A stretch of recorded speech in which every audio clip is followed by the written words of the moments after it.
Thank you. So tell me, what was going through your mind when you were like, oh crap, I have 2 matches tonight. Okay, I just finished one. That went awesome. Now I have to go to the back and call an entire match with me. What was that like? Because I could see on your face you were kind of like, exactly. Exactly. It was so cute. By the way, you were the first person to ever see my breathing machine with the mask and like the machine and everything. Like that was like a really huge vulnerability for me. And I mean, I forgot the medicine, but that's besides the point. But, I think you broke it at one point. I thought I did. I totally thought I did, girl. And I was like, no, I need this to live. No. But yeah, you saw me with the mask and like the tube thing and all of that. Like that was like a really big like vulnerability. You're the first girl like opponent ever to actually see me with like my breathing nebulizer machine thing that makes me feel like I'm like in a hazmat suit. Well, so much respect for you, girl. Like I had never seen anything like it. I was like, most people, like if they were in that situation that you were in, like they would just quit wrestling, you know, but you still keep going and it's great. Oh, thank you. You're sweet. I was thinking to myself, she sees me with this like big like mask thing on over my nose and mouth and this little tube with a button. I'm like, she probably thinks that like I'm going to kill her. Watch. So like, and then I saw your eyes getting bigger when I was like, oh, this, and I was like so excited to actually wrestle. And I was like so stoked about it. Like what was like going through your mind? Yeah. So my first match with Grace Lee, it was, I mean, like, okay, when I got to the venue, I actually was so, I don't know, like, do you ever feel that sometimes you just feel so lazy? Like, I get there and I'm like, I haven't wrestled in like 4 months prior to this. Like, I don't even know how to wrestle anymore. Like, that's like what's in my head. Like, how do I do this? And I was like laying inside the ring, like, because we were early, and I was just laying there. I was like staring at the ceiling. I was like, am I really gonna do this? And then so I'm like, all right, like I'm gonna try to warm up. So I took like 1 roll and I was like, ow. Like, I don't know. I was just feeling so lazy. I was like, oh my gosh, I don't know how I'm gonna survive today. And I was so tired because it was like a 7-hour drive as well. Yeah. So I was like, oh my gosh. And Grace Lee gets there and I finally get to talk to her and kind of like just exchange, like before creating a match, it was just like exchanging like what kind of moves that we have and what we can do to each other and stuff like that. And then I kind of got the ball rolling. I was starting to demonstrate. I was actually starting to like actually warm up low key, like just by demonstrating like moves and stuff like that. And that's when my adrenaline started to like rush in. I was like, okay, I'm ready. I'm excited. Like, I'm excited to wrestle. Like, let's go, let's do this.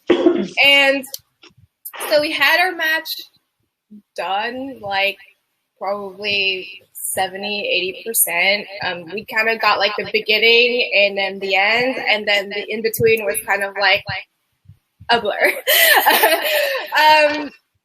But yeah, I went backstage and I was running out of time and I was like quickly going through my hair and makeup. She had to do a meet and greet. So yeah, there was like a long period of time where we didn't talk, and it was like literally 2 minutes before the show started, and we're like, we have to run through, like what the heck? And yeah, so we did, but we still didn't really have much of like a concrete like middle to our match. And yeah, but our music was hitting, so I was like, well, we gotta just do it. And I went up there and yeah, like I did try to just call everything on the fly, and she listened well, and yeah, it was great. I liked it. I think it was just a good like intro match to kind of like introduce us as characters. Like, I got the booze down right on that first match, and so I was really happy with that, because that was kind of like the goal that I set myself for that match was, well, one, not to mess up like crazy, and two, to get Buddha out of the building, because that was like management's instructions, like specific instructions. So it was like, okay, well, I gotta fulfill that, you know, like otherwise, like they won't be excited for the second match. So yeah, I was really happy and surprised with myself that I was able to get people to really hate me, like in that first match. Lucien, my manager at that time, was really great as well, like for helping me out. Yeah, it was awesome. And then I go backstage and I'm really tired. I'm done, but nope, I can't be done. I don't know how much time I had left to write with you. I think we had like 20 minutes or something, or a bit more. Like a half an hour, including intermission. Yeah. So, but I stepped backstage and we had nothing. Like we weren't talking before the show. Like we were talking like during intermission, and that's a first for me. Like I have never done that, like ever. And I was starting to kind of beat myself up a bit. I was like, oh my God, I'm gonna mess up.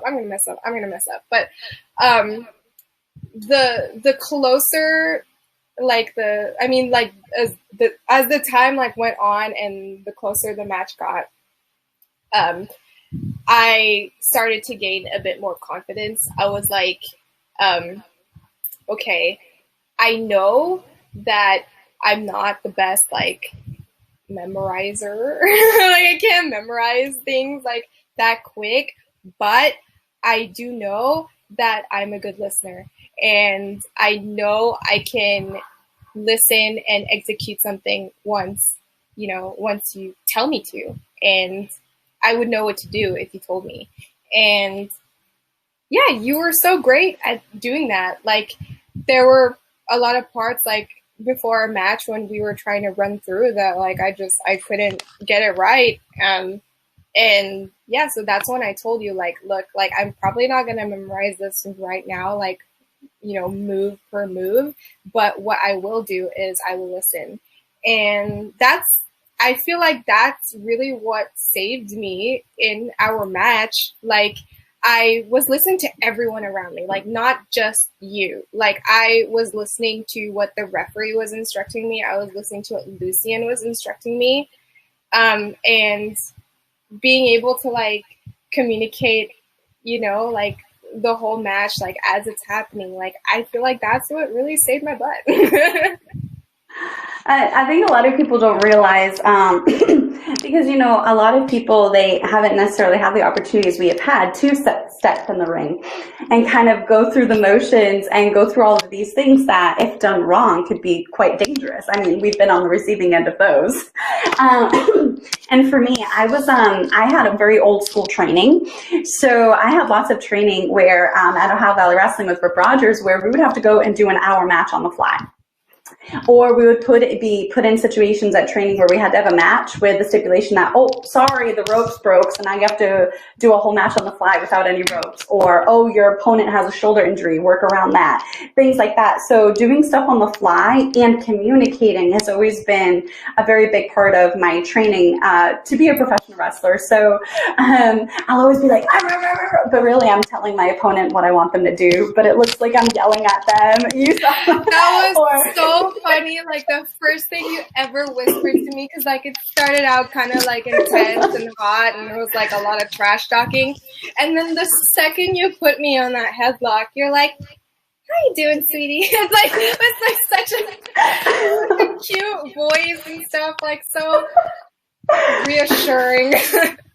Oh my God, that's so funny. I don't even remember doing that. I remember telling you, you better not get ready to take this arm drag and hip toss and drop kick. Yeah. Oh, it's so funny. But I was always taught to, hey, tell the referee, 3 spots in advance. So that way, the referee can go and tell your opponent, sell away from your opponent to their manager, tell their manager this, and this, so forth and so on. So that's always been very helpful, especially like if I need a second because I can't breathe because of, issues and stuff like that. So I think it's really fun to kind of give people a sense of what goes into the day of an event and how you go about putting a match together, and then what's going on in the ring, and then how you feel after, because there's some people that, they want to get into wrestling, they don't know how, so they want to hear about people that are doing it and what was their triumphs and their failures. And I think that that's really cool. And you have a very unique perspective because these were your first 2 experiences working in the United States. And